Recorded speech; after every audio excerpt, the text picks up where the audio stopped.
Hey, this is the bulk loads market update for this week. Uh, we'll start off with load postings here. We are seeing a little bit of a drop off on load postings. Once we go through the different crops being harvested, you'll see probably why. I think most of them are 90% plus complete, so that's going to drop off quite a bit. Not being a whole lot of product coming out of the fields. Grain spot rates down a little bit. That goes to say with the harvest being down, demand for the grain loads has dropped off quite a bit as well. Fertilizer increased a little bit. Fall fertilizer, it's been pretty wet in the Midwest where a lot of that fertilizer is going to be added. So my guess is that's going to hold off at least another week or so. I saw some snow chances in the north next week, and definitely Colorado, Montana, Wyoming, some of that irrigated ground. I've already seen some snow out there as well. Feed ingredients, like I said, uh, last couple weeks till the first of the year, I bet we'll have pretty consistent where it's at right now. Um, until the new administration comes in, maybe there'll be some different export markets or drop in demand on that. So we'll see what happens with that. Diesel prices down another percent, still 20% below last year. Um, I'm looking for a big decline on this. Last time Trump was in office in 2020, when he left office, the prices were $2.40 a gallon, I believe, is what I looked at there. So um, I'd say we're headed down, down, down on the diesel prices. Um, I put this graph over here a little bit. This has never really made sense to me. If you look at the bulk loads website, we have a link to this stuff too.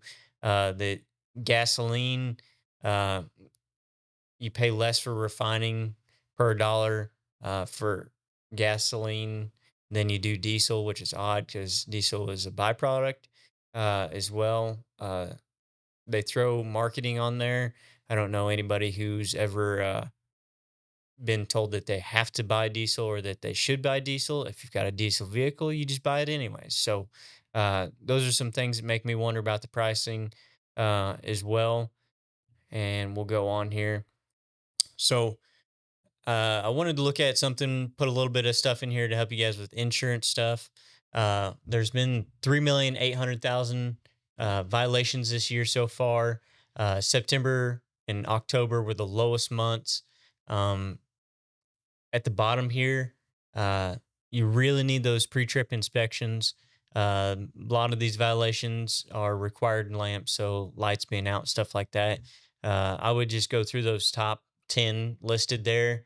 Put a little extra importance with the drivers before they leave in the morning, while they're drinking their coffee. Just check the lights, fire extinguishers, tires, air, all that stuff if they're not already.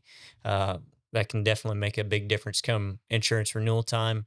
And from what I expect, even with the new administration, those insurance rates are going to continue to increase, even without accidents and good driving records. I'd say we'll have some higher premiums. A lot of that, like last week, I talked about other drivers. So um, I discussed it. If you can run not during rush hour or when there's less people on the road, those lawyers are always going to go for the trucking company if there's one involved, um, and try to get the most of those insurance policies that you guys pay so dearly for. Um, we'll go through the crops here real quick. Corn, soybeans, just about done, wrapping up. Sugar beets and cotton as well. A little bit more to go on cotton. Um, Peanuts and sunflowers, uh, wrapping up as well. This is what I wanted to look at a little bit. So this graph on the left here, that's nitrogen application by time of year. Um, I know there's not a whole lot of nitrogen put on here in the fall, but the lime, potassium, and phosphorus, those are going to be your big ones. So your DAP, your MAP, and lime. So there'll be quite a bit of that moving around. Talk to some guys. If we can hold off on any major rains here over the next week in the Midwest, there'll be a huge push to put that stuff on. while equipment's freed up, crops out. Not a whole lot to do around the farm right now. Um, on that right there, winter wheat progress. Most all of that has been planted, so you'll see maybe some after planting applications there.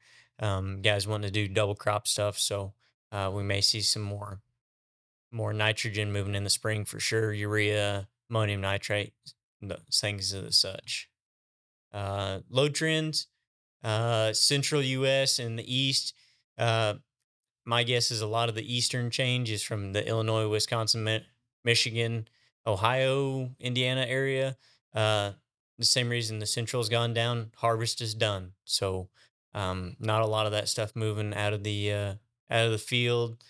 People shuffling around stuff that have too much grain in storage out west and then the south. Some of them later crops after rains and stuff, they're still getting those crops out. So a little bit more freight there. I think these load numbers are going to decrease just a little bit towards the first of the year, and then until until spring fertilizer comes along, I'd say we'll not have a big push on load numbers unless something changes.